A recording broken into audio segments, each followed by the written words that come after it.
So I think that does play a massive factor for kids, for the youth. They see like, well, I'm not as good looking as them, or I don't have as many followers as them. And they start feeling like they're less of, like they don't matter, when it's a complete lie. And you have to understand that, and I wish I could tell every single kid this, that social media is built to make you feel bad. It's built to make you feel bad. But it's a tool, right? So it's a tool. Any tool can be used for good. Any tool can be used for bad. The goal of the Best You podcast is to allow you to feel confident about what you need to do, why you need to do it, and how to do it in order to get closer and closer to your best you.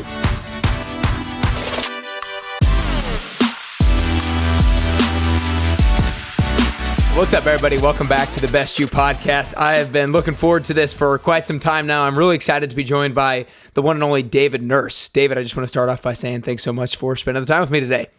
Nick, of course, man. I'm glad I'm the one and only. I don't know any other David Nurses. Actually, take that back. Have you ever Googled yourself and found a cooler Nick Carrier? Like, I found a David Nurse who was a soccer goalie over in England. And I was like, yeah, that's pretty cool. He holds the top David Nurse, so I'm going for him. I have not. Now I'm like scared to, so I don't know if I'm going to. That's awesome. Well, David, real quick, I want to give everybody a quick overview of kind of your background. So you grew up in kind of small city Iowa and then moved to Kansas City for high school, and you fell in love with the game of basketball at a young age, and then you went to Western Illinois and played, and you kind of always had your sights set on playing in the NBA, and you went to Western Illinois, which is definitely not a big school by any means. And like I've heard you say in the past, nobody has gone from Western Illinois to play in the NBA, but you still kind of had the belief that you could. And then you played overseas in places like Australia and Greece and Spain. But then in Spain, you got cut from a team. And I think you said you were 24 years old and you went home and you were living with your parents in Kansas City. And then I found kind of one of the next big things that you remember and was a big kind of life-changing moment for you as you were sitting on your recliner chair and your mom said, David, when one door closes, four open and an entire beachfront patio overlooking the ocean.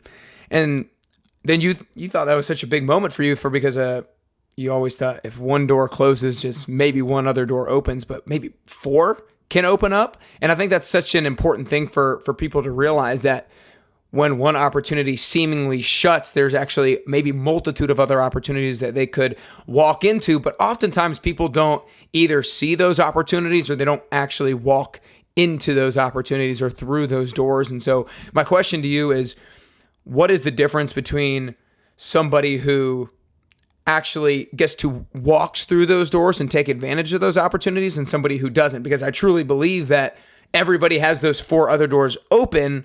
It's just whether or not they walk through them that is the game changer. Totally, man. Phenomenal question. And you know my story better than I do. Like I just want to bring you around with me everywhere I go tell my story for talks before I have to. No, dude, it is, it's an interesting point and it's an interesting concept in many ways. When one door closes, four open, an entire beachfront patio overlooking the ocean. So think about this. Most people think when one door closes, there's just one other opportunity. Most people also think when that one door closes, it's closed, you have to find a different door. Okay? When a door closes, when all of my NBA hopes and dreams and everything I poured into being a player, the IQ of basketball that I'd learned, okay, that door closes, I didn't just go on to be a manager at a restaurant. No, I used my skill set that I had learned for something better. That's a big disconnect. When a door closes, it is, hey, you're going to use what you've been pouring your whole life into for something better. Now, the four doors are different options. They're different paths you can take. It's like one of those Goosebumps create your own story where you get to choose your own route. You can always come back to that one door. I'm not going to lose any of these skills that I've developed. Just like in the Goosebumps book, this is the first time I've ever used that analogy. I kind of like it. You can always come back to that spot and you find your own path. So I like to give the analogy of life being like a long hallway. There's a hallway with doors on each side. You open a door, you go in, you explore, you learn, Then you shut that door. Then you go down the hallway. You open another door. You never go backwards. You're taking what you have learned. So also in this, to understand that you use what you've learned in the past to lead you to the future, you open the doors. This might be the biggest thing. Somebody is not going to open that door for you. You do not have to go into the door, the next opportunity that somebody tells you you need to. You don't need to, after you fail, listen to what your mom or dad tells you you need to do. No, you open those doors. And here's how powerful that really is. So I wanted to coach in the NBA after thinking I could play in the NBA. You know how I got into the NBA? I hand wrote a letter to every NBA GM. Hand wrote it. That was me trying to open a door. One guy got back to me. One. He sparks every connection in the NBA, leads me to be able to coach with the Brooklyn Nets, to everything I did with NBA players, because I wrote that letter. Okay? I wanted to go from NBA coach to keynote motivational speaker. No connections. I wrote one email, or I got one email back from a ton that I sent out from a friend of mine who worked for Nestle in Australia. He ended up connecting me to be able to give my first big keynote event because I reached out. Many other connections had to work for that, but he's the one who did that. Okay? I've always wanted to do a TED Talk. Always wanted to do a TED Talk. I'm going to give one in October. Why? Did somebody call me and say, hey, David, do you want to do this TED Talk? No. I reached out to literally every TED host I could. One of them got back to me. And you know what he said on the call with all the other people that were on it? We never do this. We never take anybody that reaches out, but we made an exception. Because I'm not letting just other people open my doors or waiting for that phone to ring. Like those doors might never open, or they're going to open at some other time. But I'm never playing the victim mentality. I'm looking at a door closing, being a grandiose opportunity for something even better to come, using those skills that I've learned, and I'm going to knock on every single door. Because what is the worst that can happen?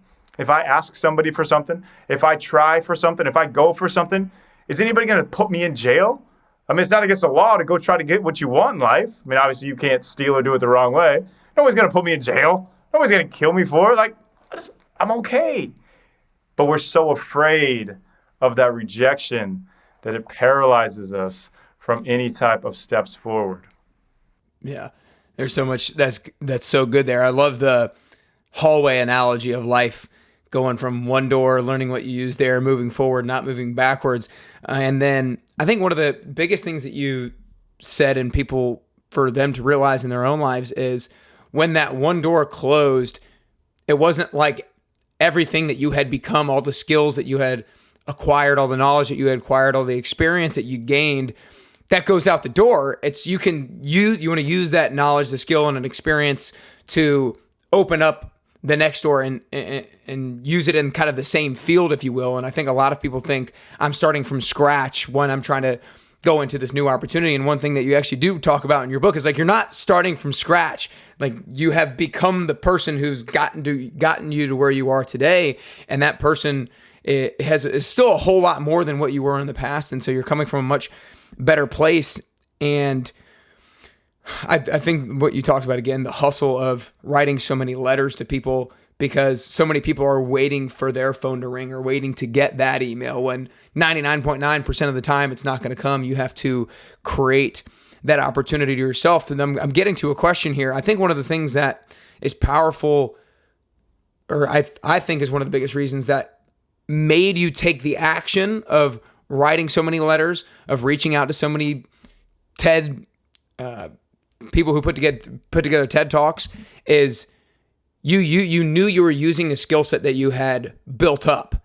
And so you were still taking action with the skill set that you had built up. And I think a lot of people maybe take action with a skill set that they have, or are thinking they needed to take action with a skill set that they have not built up. And so they don't have enough belief in themselves to reach out to people. Do you feel like that's, I'm not sure if I clarified what I was trying to get across well enough, but do you feel like that's maybe what some people are doing? They're not reaching out because they don't believe in themselves and what they're trying to reach out with?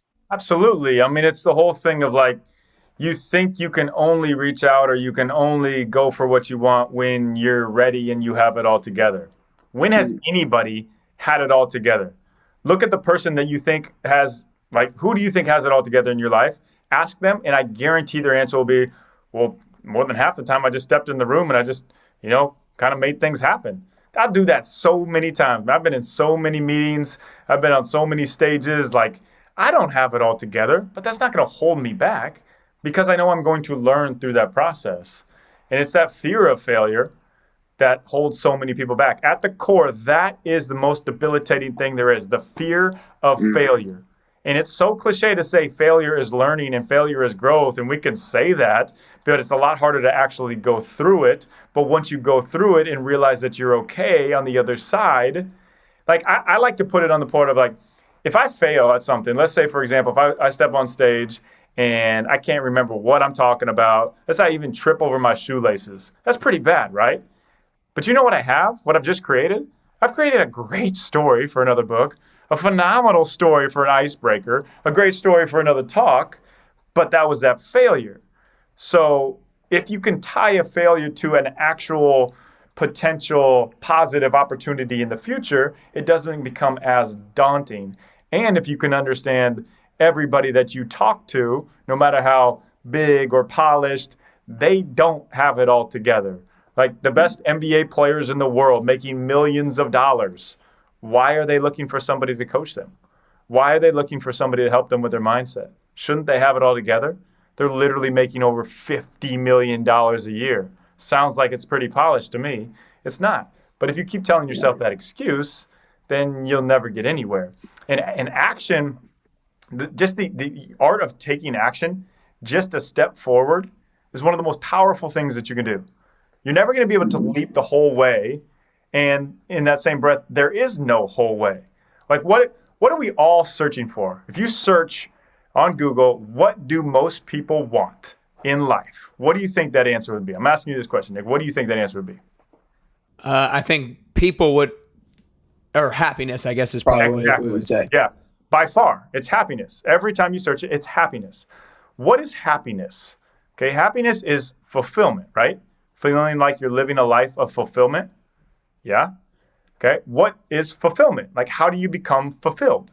You become fulfilled when you have something that you are striving for, when you're on an exhilarating journey, adventure of growth.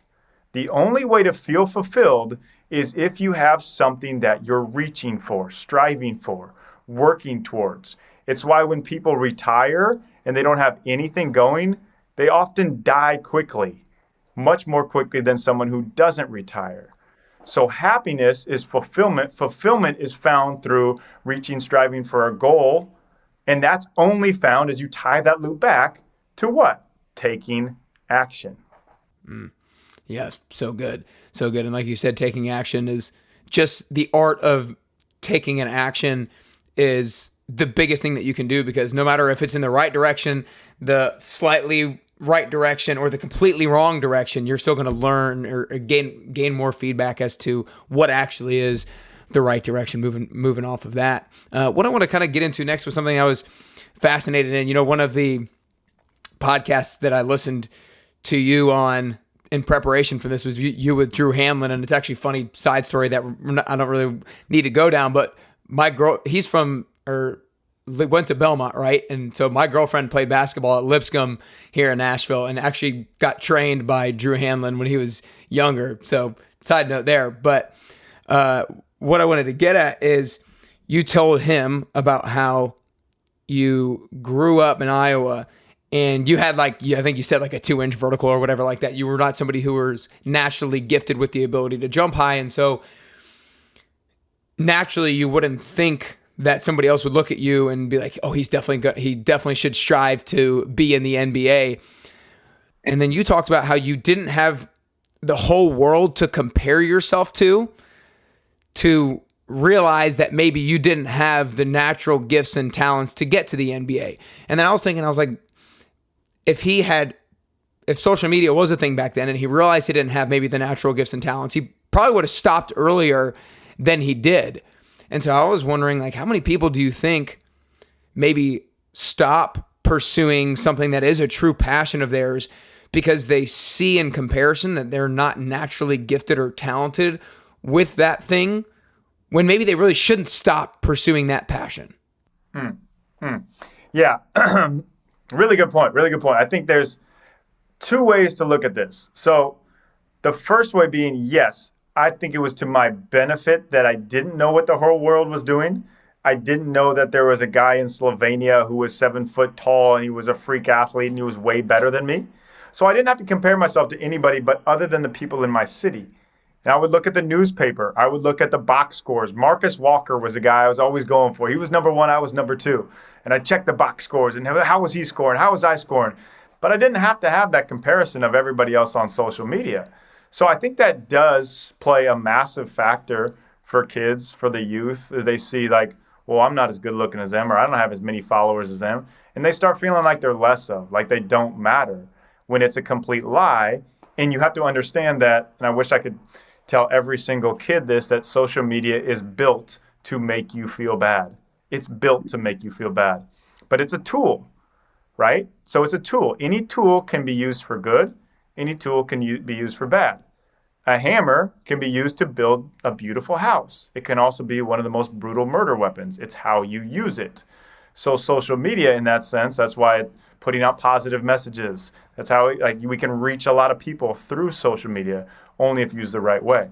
So I also think, though, here's where people don't really understand the benefit that this social media, that this comparison crisis, like this, the benefit to it. So if most people are on their phone, right? Kids, youth, high schoolers, they're on their phone a lot. What do you think that does for people who aren't on their phone, for people who are actually training, wanting to become great in what they do, wanting to become a great basketball player? There's a bigger separation. Nobody was on their phone back when I was playing, so everybody was equal playing field. Now, there's people on their phone 24/7. What if I'm the kid who's not on my phone as much? I'm the kid who's in the gym. I'm not as good as this guy, but he's always on his phone. I'm going to develop my talent, my work ethic, and I'm going to be better in the end. So I think when people say, hey, well, like now you're comparing yourself to everybody else, you got all this competition. No. I think it's the other way. I think you have the added advantage if you're able to control this thing. This thing it's a killer, literally. If you can control it, you win the battle. You literally win the battle of life. That might sound like I'm putting that on too high a pedestal, but I'm serious. Like one of the most freeing times I've had, I was telling you I was on an Alaskan cruise. I didn't get service for 3 days. I couldn't text anybody, look at an email, look at a social media notification, anything. And it was awesome. It was awesome. The world kept moving. When I got service, I was still in the world. We have this feeling that we have to constantly be relevant. Why? Nobody's waking up every morning. I have to remind myself of this. Nobody's waking up every morning and be like, man, what's David Nurse doing? Like, oh my gosh, he hasn't posted by 8:30 a.m.? Oh no, something's going on here. What's going on? No one cares. Everybody cares about themselves. They don't really care what I'm doing. And it's a great refresher and a reminder that we don't have to feel like we have that prison, that social media prison that we're in. And back to the initial question, you have an added advantage if you understand that everybody else is on their phone. You don't have to be on your phone all the time. Yeah.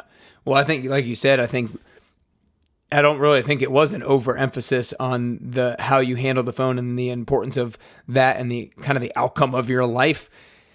And you talked about how obviously you went on this Alaskan cruise and you didn't have your phone for 3 days. What are some other things that you do on a regular basis, on a daily basis or a weekly basis to ensure that thing does not both like consume your time, but also consume your emotions? Great, man. I'll give you 3 things. Big time question right there. So I start the morning off with it on airplane mode. Now I know people that have kids, you probably can't do that necessarily. If they're living somewhere else, you might have to have this thing on more. But I keep it on airplane mode for the first 45 minutes of my day. Because I don't want to start my day off looking at messages, emails, notifications from all over the world. That can wait. Even if I'm not addressing them, they're still taking up space in my mind. So my mornings are spent, I'm listening to praise and worship music. I'm making my coffee in my favorite seat. I'm having my gratitude time, my prayer time. Like I love my mornings. I look forward to my mornings. And I don't want this to take away from it, my phone. Also, I now have a text messaging and emailing time of the day. So I do it I check it in the morning. I allocate 30 minutes to get to any emails or any text messages. I treat them the same way because my inbox, you have to treat your inbox like your mind, like your home. Like, would I just let complete strangers? Let's say somebody that I haven't talked to a whole lot, but they're texting me. Like, if they knocked on the door, would I say, yo, come on in here. Hey, take up my time of day. That's cool. Yep, come on in. No.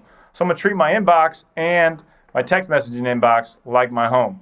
I'll check it in the morning for 30 minutes. And after I'm finished with what I want to do for the day, with what I have on the agenda for the last 30 minutes, then me and my wife have a time that we call it shutdown time or closing time. So we know when we're going to put our phones away, because there's a huge difference between time spent together and intentional time spent together. If we're together sitting on the couch scrolling through our Instagram, we are not spending intentional time together, and that's miserable time.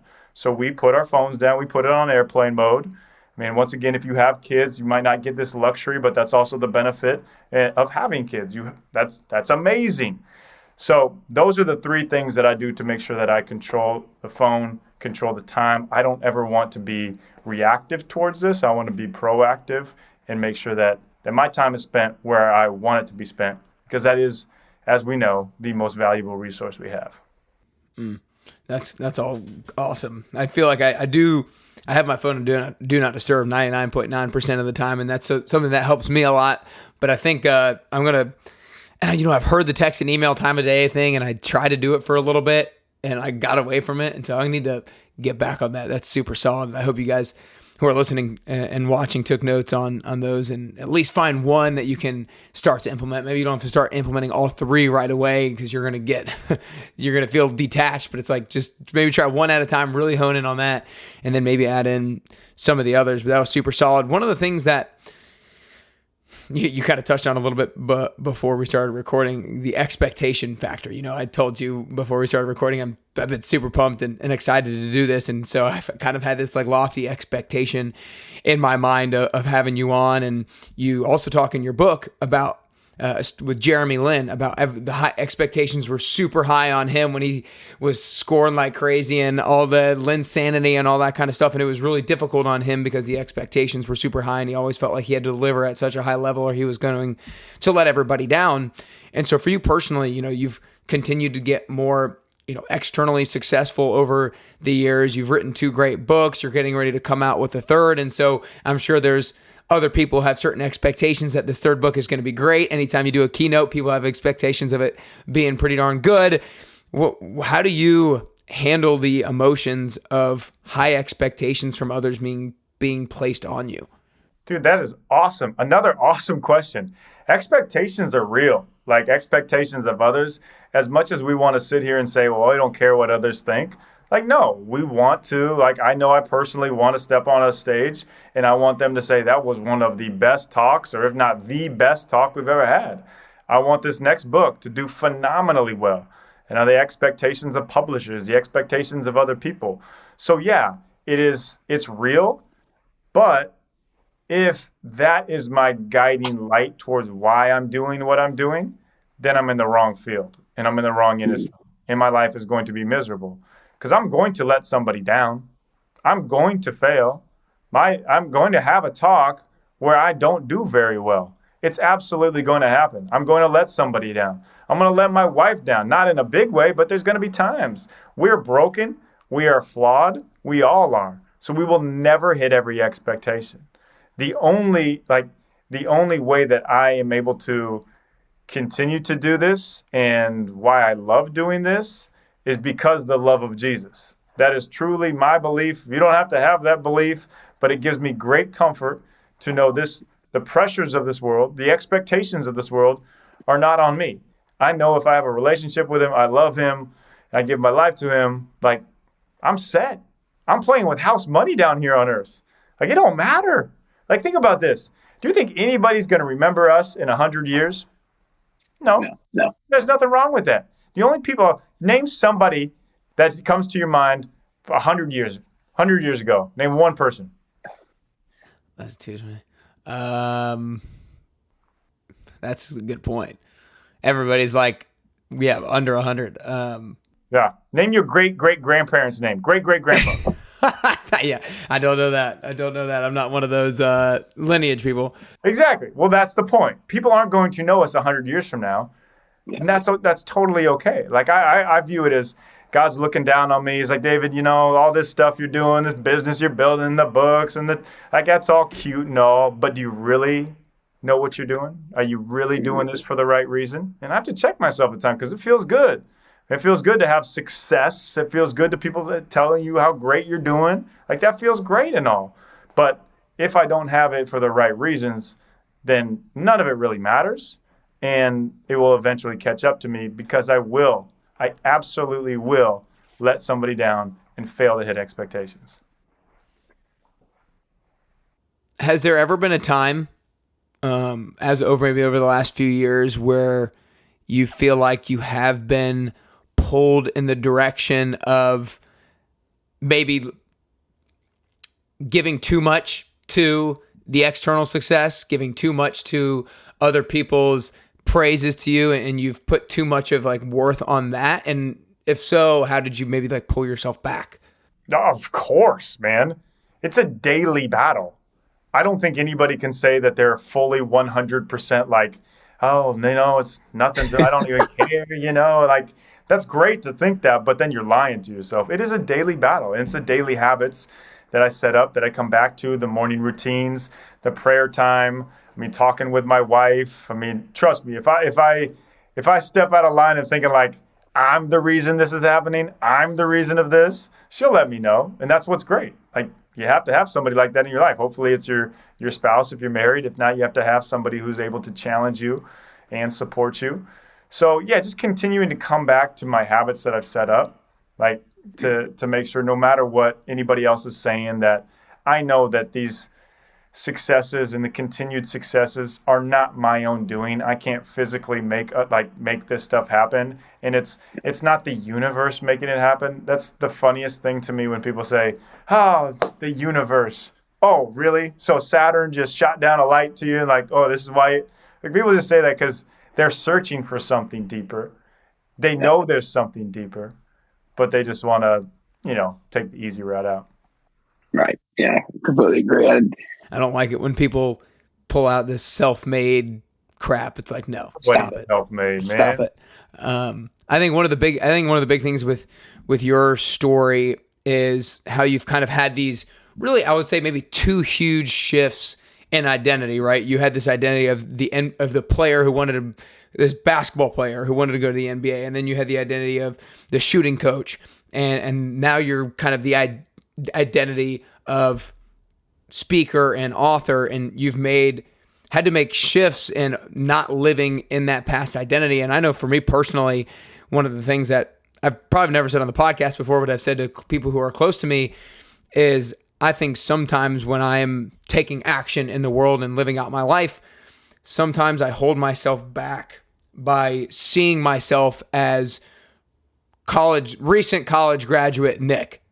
But I graduated college about 5 years ago now, and I'm not that person. And I know people don't see me as that person, but sometimes I still hold myself back by living out the identity of a recent college graduate. And I know it holds me back, and I'm like, stop doing that. So question to you is, how can somebody break through their old identity and start to living into the maybe upgraded identity or the different identity that they're now trying to take on?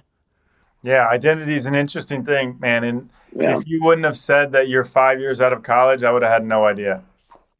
So I'd had no idea. Like it's not what you were doing 5 years ago, it's who you are now.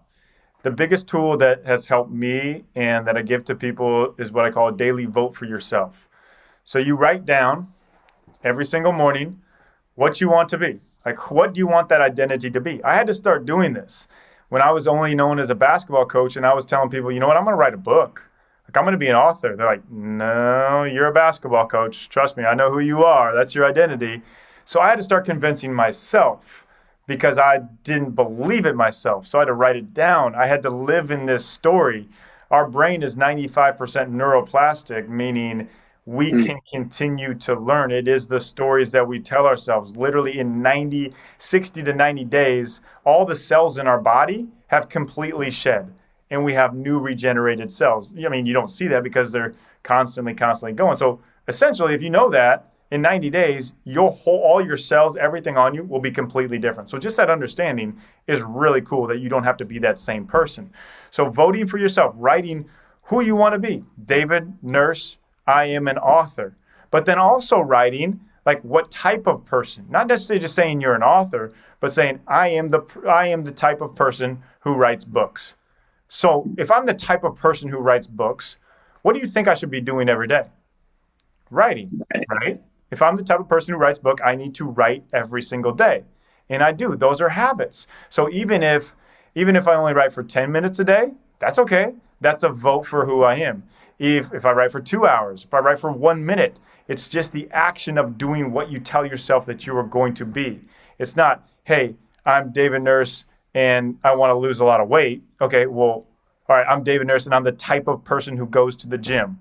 Now I'm going to start going to the gym because I resonate with that's the type of person that I am. So you keep telling yourself this, you keep voting for yourself, and then you start telling people in public. And then you start feeling like seeing what their reaction's like. So I would start saying, yeah, I'm an author. I'm an author and speaker. And then, okay, all right, cool. Like nothing bad happened there. And then they'd start asking me, hey, how's the book coming? How's the book coming? So they're holding me accountable, and now it's starting to be in their brain that I'm an author, and now it's shifted so much that sometimes when I tell people I used to coach in the NBA and coach basketball, like, oh, wow, I didn't know that. So it's a long-term process built in small, daily self-votes. I love that. You've read Atomic Habits, haven't you?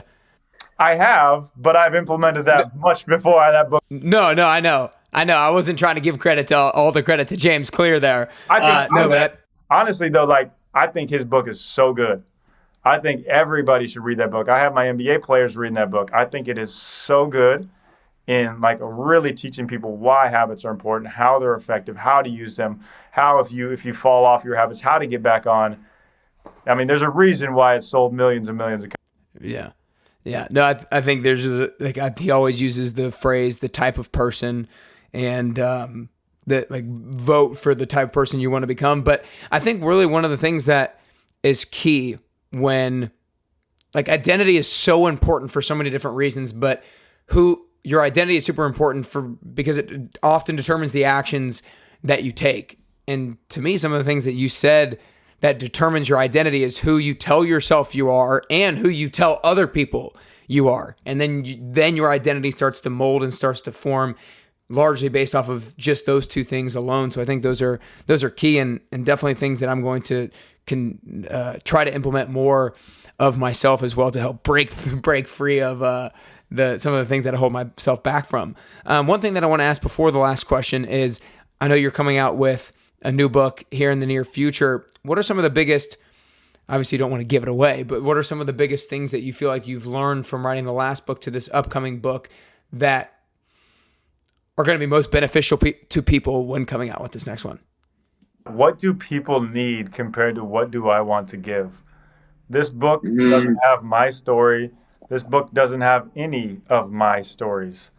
This book is more of a guide, and it is based on taking action and through a lot of research and a lot of surveys done with people, the 9 main reasons why people don't take action, like fear of other people's opinions, the scarcity mindset, blaming the past, the perfectionist. So through reading this book, you're able to see the reason, like why it's holding you back and why actually in the brain, why is that chemically, neurologically happening? A story of somebody from the past who overcame the same thing and literally like, you probably never heard of these people, but they're mind-blowing stories, crazy stories, changing the world, and then tools for how you can overcome that aspect. So the biggest thing with this book is I want people to be able to go tell somebody else, hey, like to be the person that you're meant to be, you need to read this book. You'll find out why it's holding you back. I don't know exactly what that kind of conversational marketing piece is going to look like yet, but I want it to be something like, well, if you're in a relationship, you're going to tell somebody to go read the 5 love languages.